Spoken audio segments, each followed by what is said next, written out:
15 for 15. I am your host, John Zalkin from RKW Residential.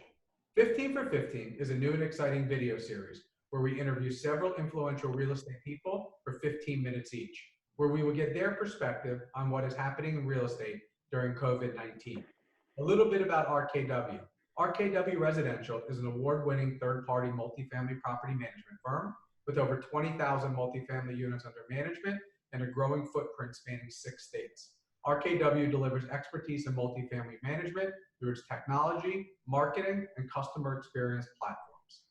My guest today is Weiner from PEBB Enterprises. PEBB Enterprises is one of Florida's premier real estate, investment, development, and management companies. Today, PEBB owns, operates, and develops a diversified portfolio of commercial properties throughout the United States. Ian is responsible for formulating and overseeing PEBB's vision and implementing the company's strategy.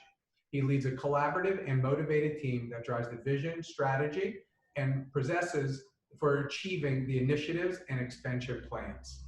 Ian, it is great to see you today, and thank you so much for joining me on this episode of 15 for 15. I'm excited to hear what you're seeing in the market today, especially in retail and office. Can you please just briefly expand a little bit on your bio, and then we can dive right in. Sure, I'd love to. Thanks for having me today, John. So PEBB Enterprises is a third-generation private real estate company that focuses on investment and development of primarily retail and office assets. We currently own about 3 million square feet of commercial property in approximately 10 states across the United States. Historically, we're more value-add oriented, buying properties at low basis, fixing them up, releasing them, and stabilizing them and creating value that way.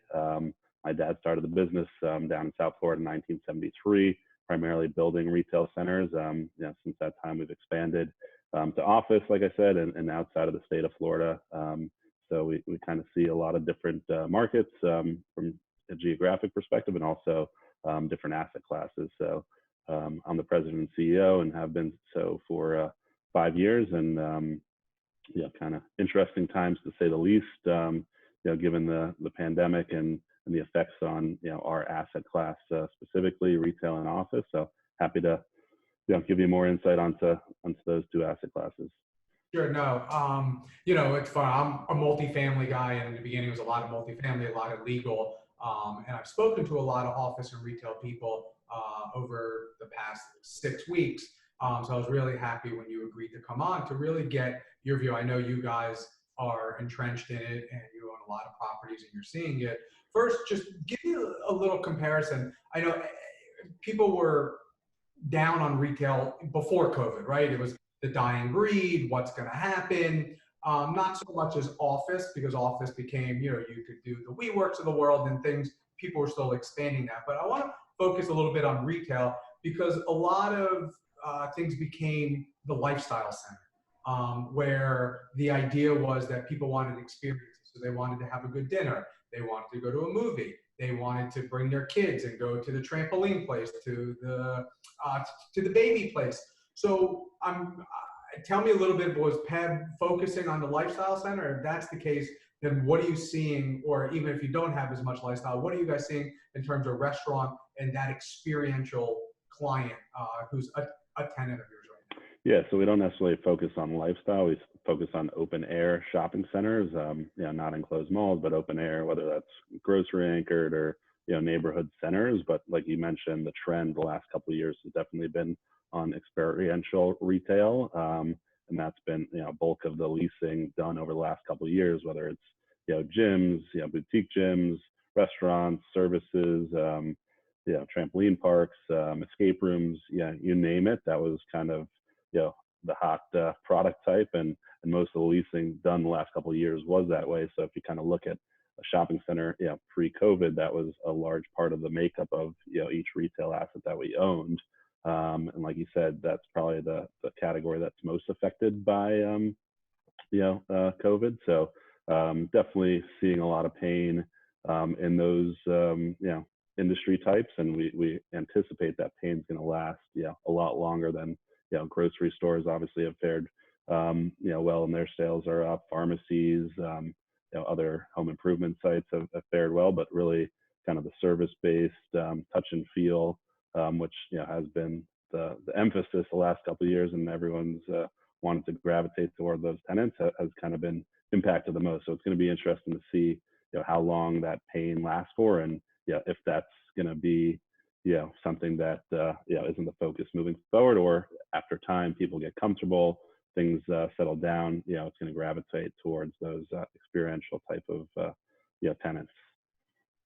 So let's dig a little bit into collections, how things are going, both in the office space, and you could delve a little bit into the office, what kind of office you guys have, and the actual tenant makeups of what it is, and then also on the retail side, where collections been, and more importantly, where do you see the trend going? Is the trend going a little better, or are we going on the other side?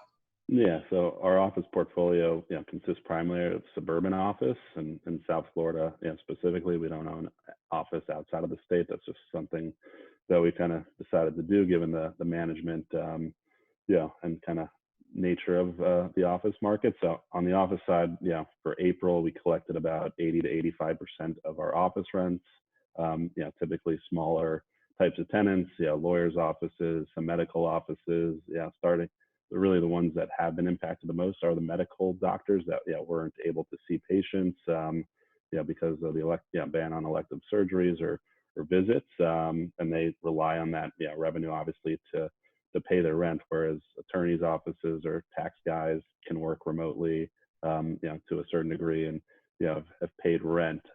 So we anticipate that's going to go down a good bit for May, just kind of timing wise, and maybe kind of pick back up in June if offices down in South Florida start to kind of open up over the next couple of weeks, and then maybe kind of plateau from there. The retail side, has not fared as well. For April, we were hovering around 45% of rent collections across our portfolio. The grocers, pharmacies, they've all paid rent, but a lot of other tenants, whether it's national tenants such as Ross and TJ Maxx, or all the way down to your local dry cleaner, that's where we've seen the most kind of pain on the rent side. And we're currently negotiating or having discussions with over 150 of our retail tenants on trying to come up with a way that allows the tenants to survive, as at the end of the day that's what we need for our shopping centers and properties to survive. So early on we took a pretty sympathetic approach and didn't really make these tenants kind of run through sending us all this paperwork. We knew that there was going to be a lot of pain and it's going to last, so we said, hey, luckily we're financially in a position where we can kind of share in some of the burden and try to help out our tenants as much as possible. So for the past 6 weeks we've been having a lot of calls and trying to help them either on the collections on the PPP and the federal funds that are available for small businesses, or really deferring or abating their rent, and pushing that off to a time where hopefully their businesses will be open and allow them to pay rent back to us. So what's interesting that I find in your business is, like you mentioned, you have the grocer, some of the biggest companies in the world. You have the TJ Maxx's, these huge conglomerates, and then you have the mom and pop person who has the nail salon. In our business, we usually do Class A, mostly high B, multifamily. So our clients are really the same. They all earn relatively the same money. They're all relatively the same. So how is it talking to TJ Maxx when they said, hey, we're just not going to pay you, or they send the letters out, which I know, and I'm not just picking on TJ Maxx, but these bigger stores, these big box stores send a letter out and say, we're not paying. And then you have to get on the phone with their legal team. And then you have to get on the phone with the person who put their life savings in this little store, and they're trying to battle. Walk me through a little bit, how that psyche works almost. Yeah. As you can imagine, the small tenants, this is their livelihood.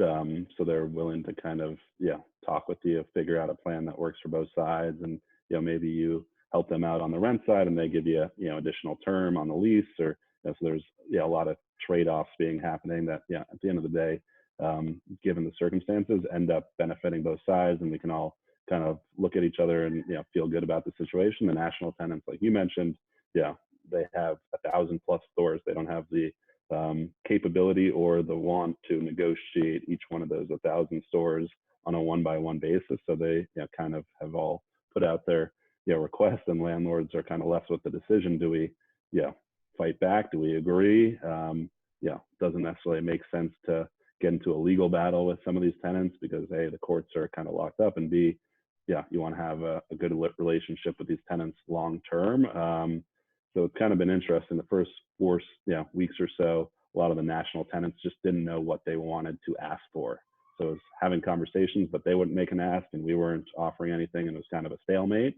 And then, in the last week or so, we've seen as stores are in certain markets are coming back online, whether they might have a better idea of kind of how the future looks. They've been kind of a little more specific with their ask, and also much more agreeable to cutting deals. And our philosophy is, like I said, we have 150. The more we can kind of cross off that list and move on to the next one, the better. So we've cut a lot of deals with nationals and small shop tenants in the last more in the last week than we did in the first 4 or 5 weeks. So that's encouraging. It's going to be interesting to see in the future if we're going to come back to these conversations and talk about further relief come the summer. But for now, there seems to be a little more optimistic sense that tenants can start paying rent.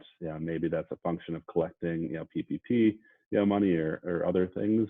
But definitely interesting dynamic, and the nationals have been definitely more challenging to deal with because they kind of have the leverage in a lot of these situations. Even though the lease might say they don't, there's not much to do about it from a landlord side.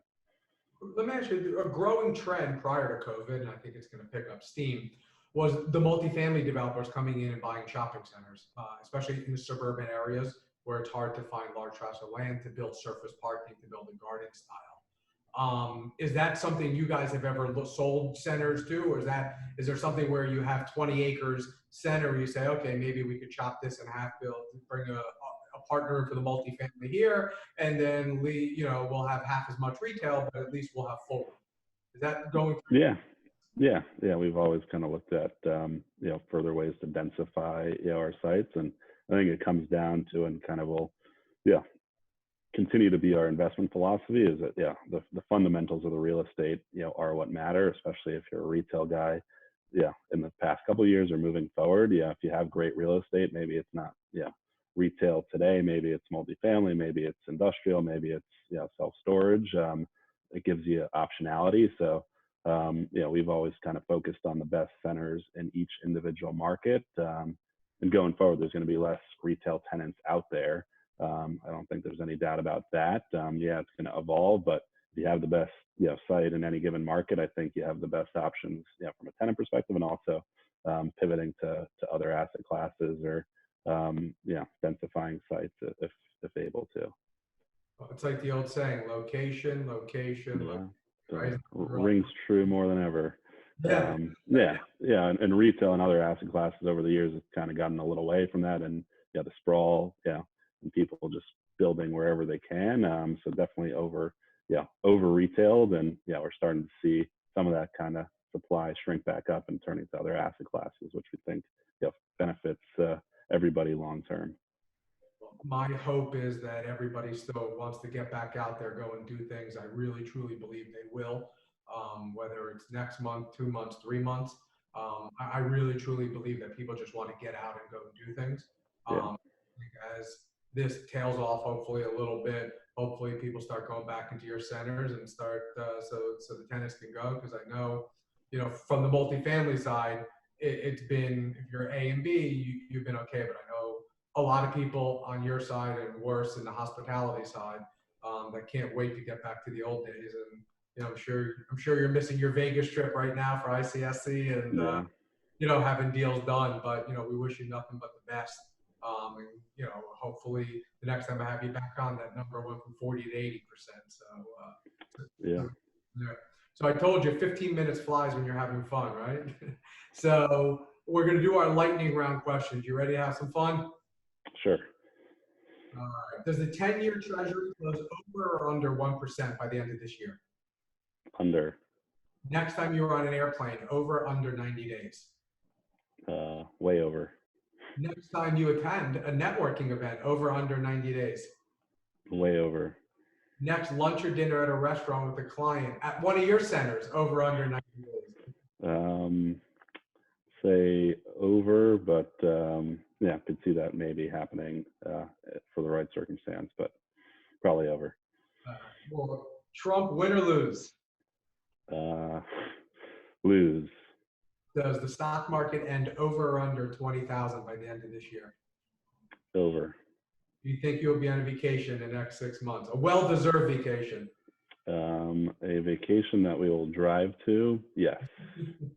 Definitely under. Yeah, I really want to thank you for joining me today on this episode, 15 for 15. This was a lot of fun. Thank you. Thanks, John. Really enjoyed it. Be well.